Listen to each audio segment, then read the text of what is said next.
Hello and welcome to ADHD Fest, the podcast all about adult ADHD with a little bit of law of attraction and self-development thrown in there. I am your host, Tara Pratt, and this week has been sparked by a message that I've received from you, one of the listeners. I'm not going to share the name of the person that sent this message to me. I'm only going to partially read it, but I don't think they'll mind me reading it out anonymously. So it's all around this idea of friendships, particularly they're alluding to long-term friendships, but I'm going to cover friendships in every way today because I think it's very relevant to ADHD, autism, any kind of neurodivergence. And this listener asked me, I'm finding it hard to navigate unmasking within some long-term friendships. I'm up against the mindset of, well, you could do it before you thought you had ADHD or autism, so why all of a sudden can't you do it now?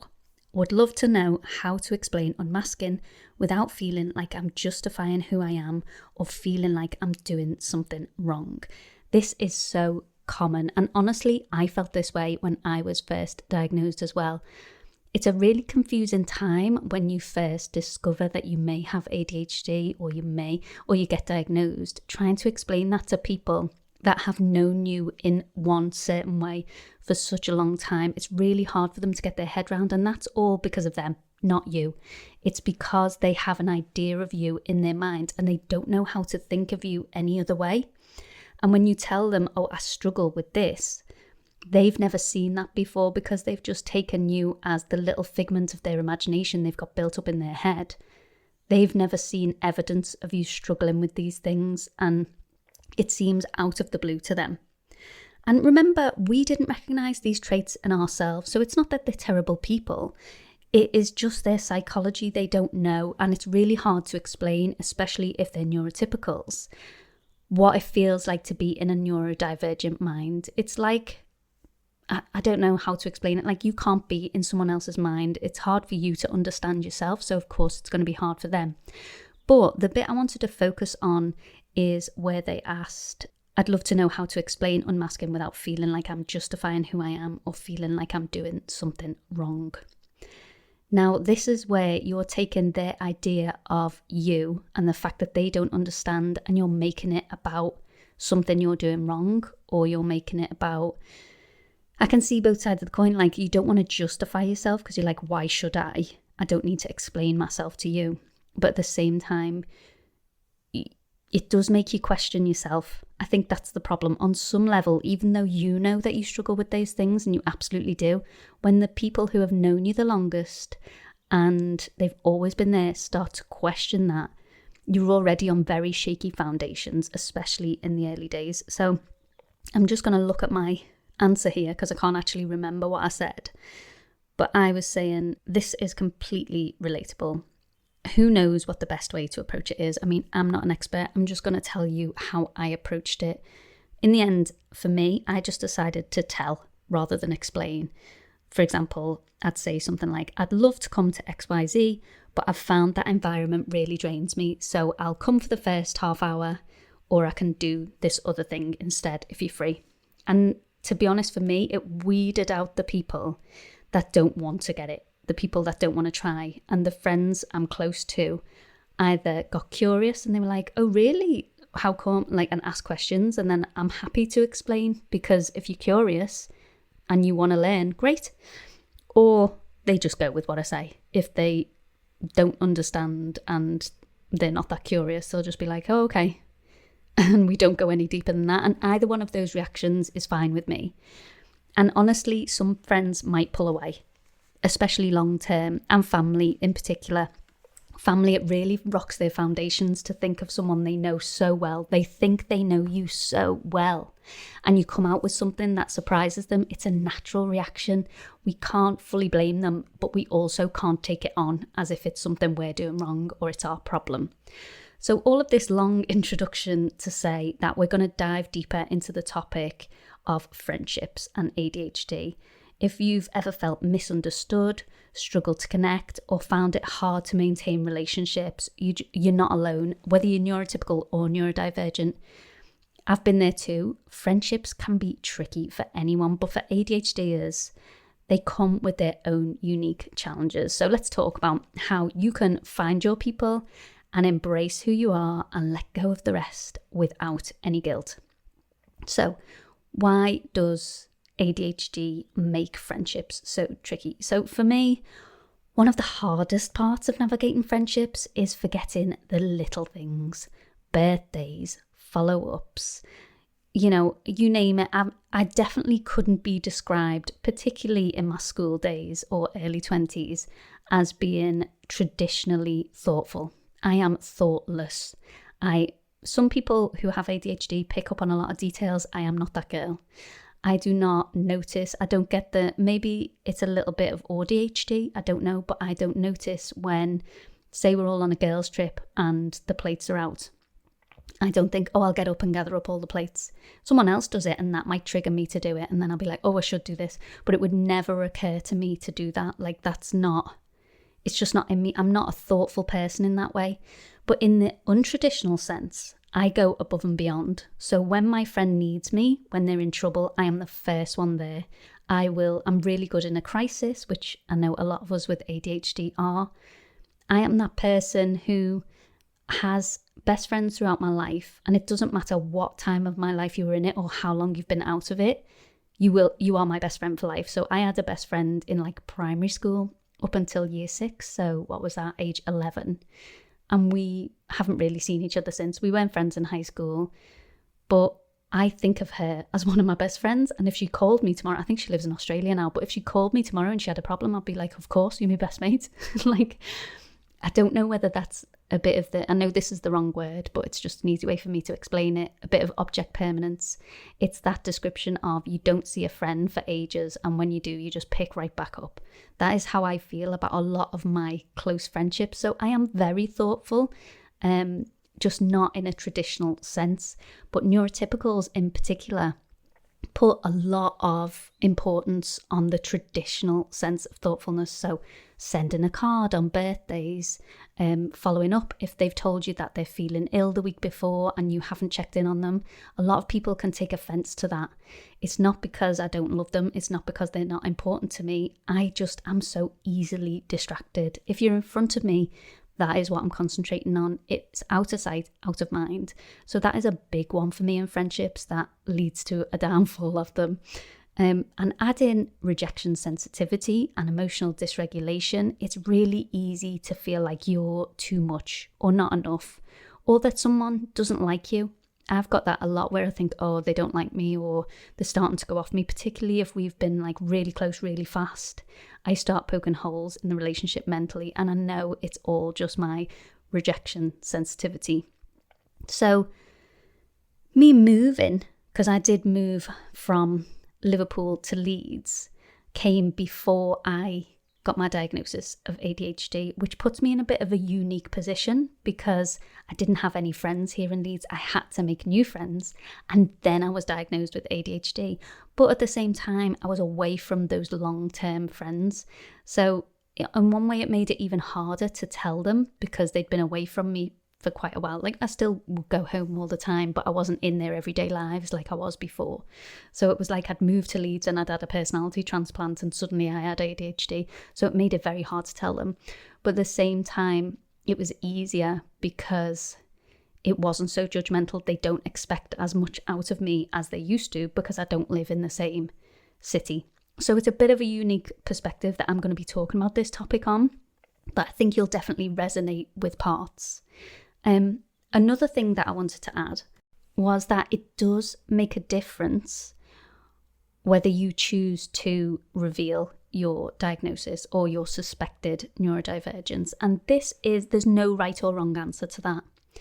Me personally, I looked at it as, okay, I can either keep this quiet or I can tell everyone. There was no in between for me. I knew if I told 1 or 2 people, I would tell everyone. I feel too guilty if people know and I'm trying to act like something isn't true to other people, or we're in the same like environment and one person knows that I've got ADHD and the other one doesn't, and I'm trying to act like I don't and I'm not revealing it.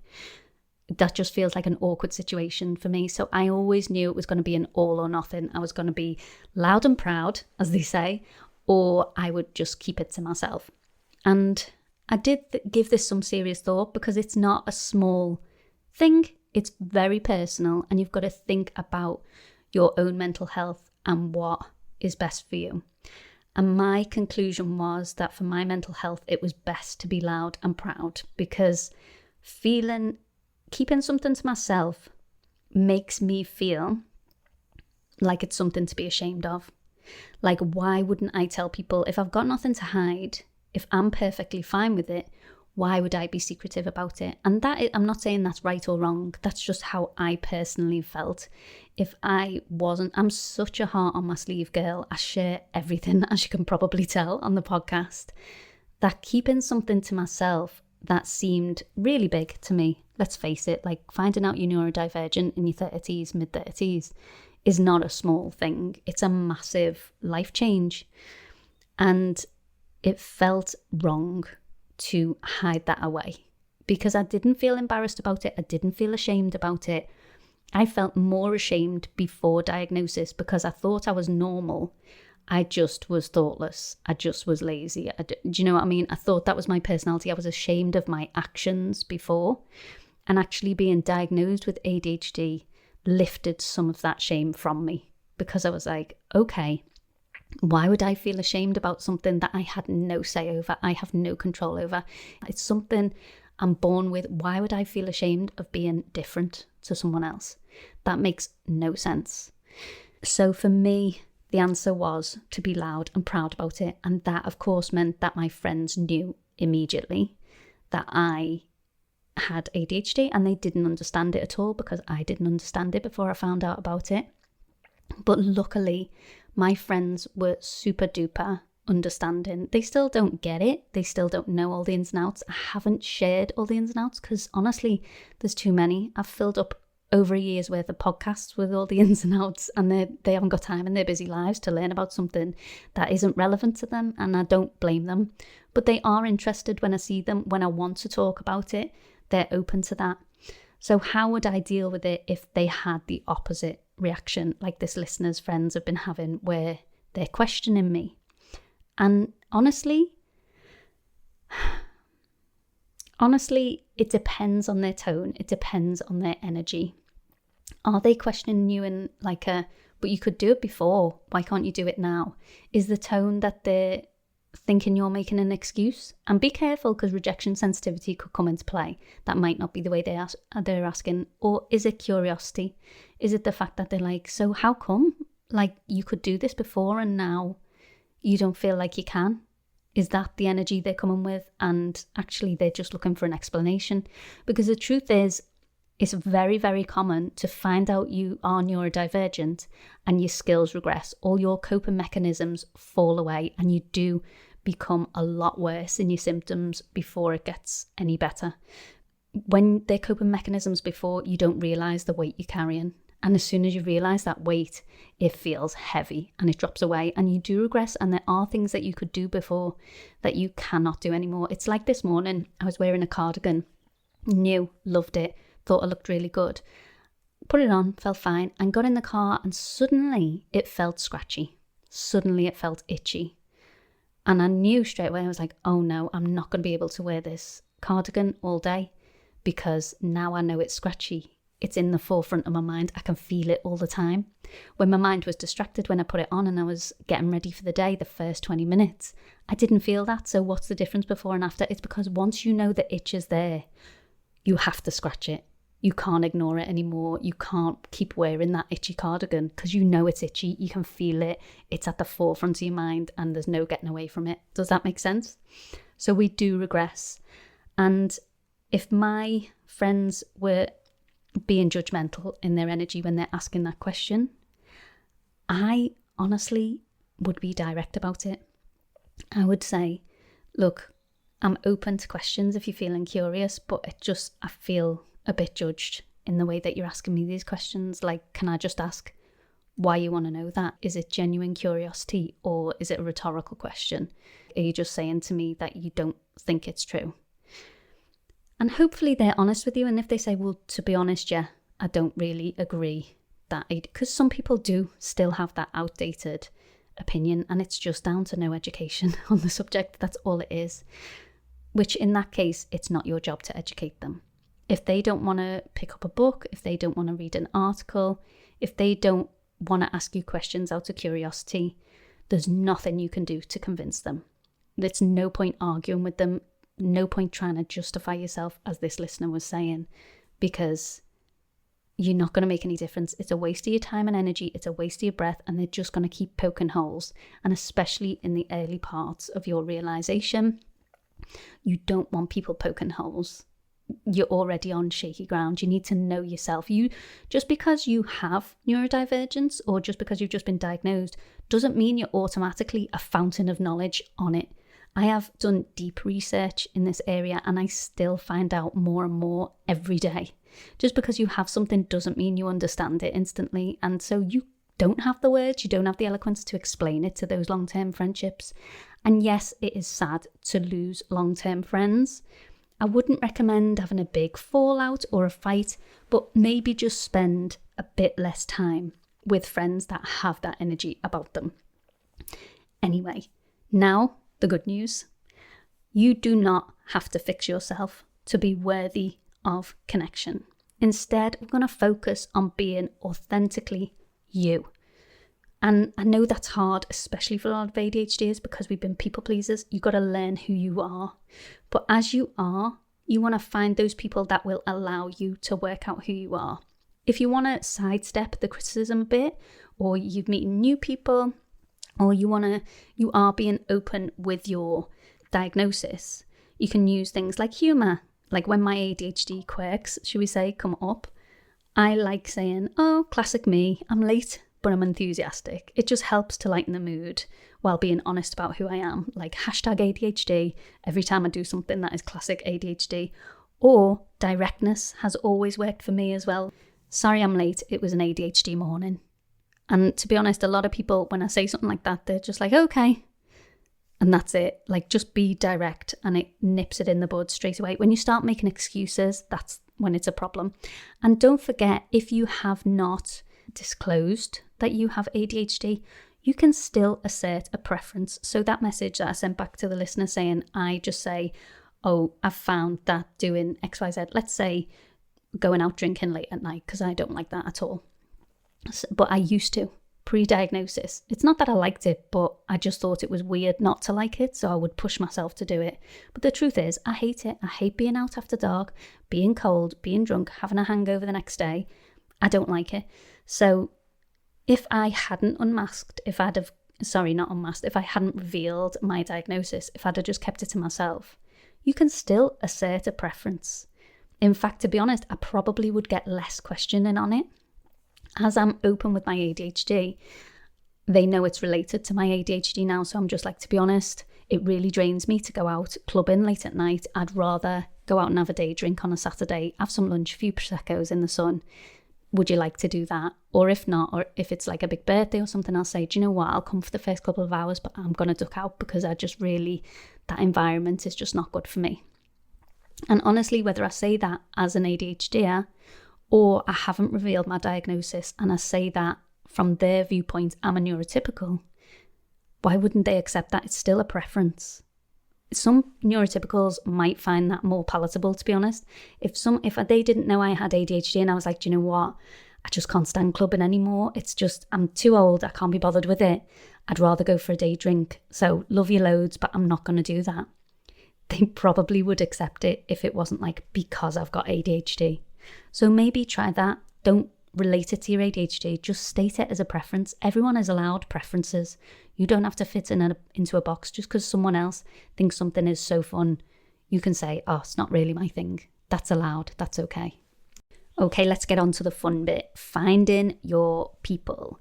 Let's talk about the kind of people who just get you. ADHD-friendly friends are the ones who do not take it personally if you're forgetful or need to reschedule. Obviously, you've got to be mindful of your friendships. I know that there was a person I knew that was ADHD that would be like 3 hours late on a regular basis, like pretty much every time we'd go out. And I think there's a fine balance whereas I understand more than anyone being late, but consistently doing it, no apology after, no trying to work around it, nothing, is different to, oh, this is a symptom of my ADHD and I'm really sorry it's affecting you, but I can't help it. Like, that's a different way to approach it. So you want to find people that don't take it personally when you are respectful of their feelings as well, and it is an ADHD symptom. If you want to find these gems, consider joining local or online groups centered around ADHD, or my favorite is hobbies that you love. I have met some of my closest friends through these connections. As I say, I moved out of my hometown 1.5 hours, 2 hours away, and I needed to make connections. So I took up a lot of hobbies, and I met my best friend at Zumba. I met my other best friend trying golf. Would you believe? I don't play golf now, but the local golf club was running like a free challenge where they wanted to take 8 people and teach them golf from scratch. It was like a publicity stunt. And I was like, do you know what? I'll give it a go. I've got no mates. I'm interested in learning golf. I went and I met one of my best friends there. She was in exactly the same boat as me. Doesn't play golf anymore. But that is such a good way to meet people that are into the same things as you, or what I like to call undercover neurodivergents. These are the lifelong friends that have just got you the whole time. And as I say, I am the type of person that keeps a best friend forever. So I told you about my primary school best friend last time, but this time I want to tell you about my friend Jenny, who we met in primary school as well, but like later primary school, and we stayed best friends throughout high school. And honestly, I haven't seen her for years. She's had a baby since. We still just maybe once a year, she'll just send me a voice note like, "Hiya girl, what you up to?" And I'm like, "Hey, how are you? How's the babies?" And we just have back and forth banter, and it's like we saw each other yesterday. And honestly, we both say, "Oh, we need to get together, and we never do, and neither one of us ever gets angry at the other person. So try and think of those people as well who just don't judge you.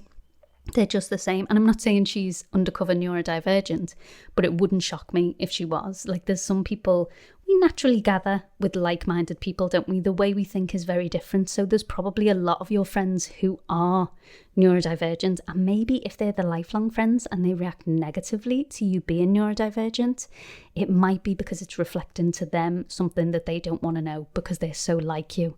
Or they might think, well, that's not a problem. Everyone does that, because actually they're neurodivergent. So that's why they're not understanding that you are neurodivergent, because they just think your behavior is normal because they don't know that they are neurodivergent. So that is where you're going to seek out your people and you're going to cherish them. And I'm going to give you some tips on maintaining those friendships in a minute, but I just want to talk first about letting go of the people that do not cherish you. So here's the thing. Not every friendship is meant to last forever, and that's okay. I mean, I treat my friendships that way, as if they're going to last forever, and I find it really hard to drop friendships, but it's okay if they're just there for a season. If a relationship especially feels draining or toxic, it definitely is okay to take a step back. You don't have to do a big flounce. You can just start seeing them less and less, make some excuses, and know it can be hard, especially if you're a people pleaser. But sometimes letting go is just the best way to make space for the right connections. So, how do we maintain these connections? It doesn't have to feel overwhelming. For me, setting calendar reminders for birthdays or sending voice notes. Voice notes are my favourite way to keep up with people because I forget to text. And I like listening to a voice note while I'm doing something, so they usually reply in a voice note, and it makes a world of difference. It feels like you're actually in the room with them. Remember, it's about quality time, not perfection. You're not going to get it right all the time. You're going to forget things. But that is just an easy way to maintain your friendships. And then, do you know what? They do take time and effort, friendships, but they're worth it. And even if you feel like you're starting from scratch, do not give up. The right people are out there, and they will love you for exactly who you are.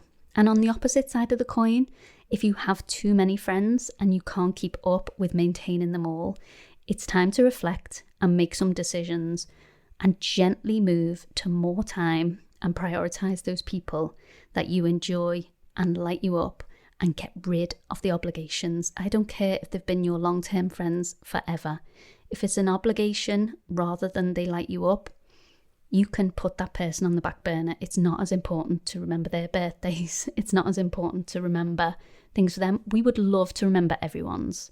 Don't get me wrong. I am a people pleaser, recovering.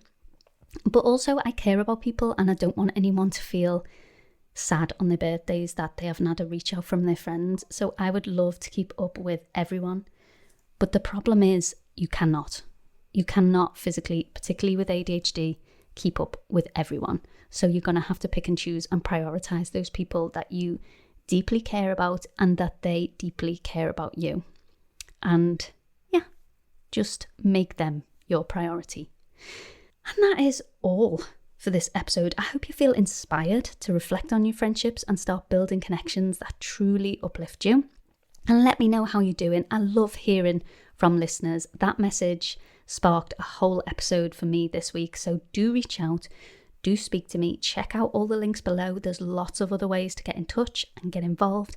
And don't forget, little reminder, we're going to start a book club on the 1st of February. The vote is still open.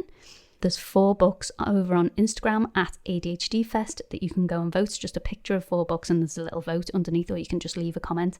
But I think the winner is my phone keeps going off and it's on silent, but it's attached to my iPad and I don't know where my iPad is and it keeps beeping. So I'm sorry if you can hear that.